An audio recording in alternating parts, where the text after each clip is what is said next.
حاسد ایسا ظالم لیکن حقیقت میں بیچارہ مظلوم اور قابل رحم ہوتا ہے کہ وہ سب سے پہلا نقصان اپنے ایمان کے ساتھ ساتھ اپنی صحت کا بھی کرتا ہے۔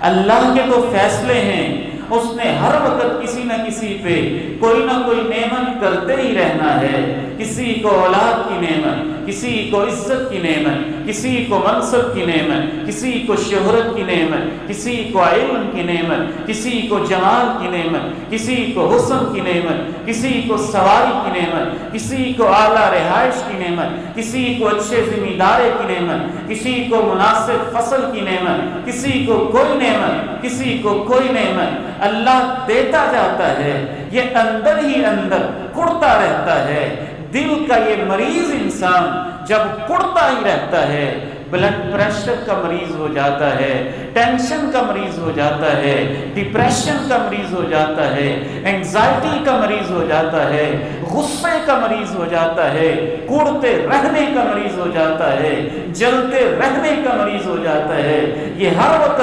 جب اندر دل سے کڑتا رہتا ہے تو اس کے نتیجے میں بیماریوں کا مرکز اور نشانہ بن جاتا ہے۔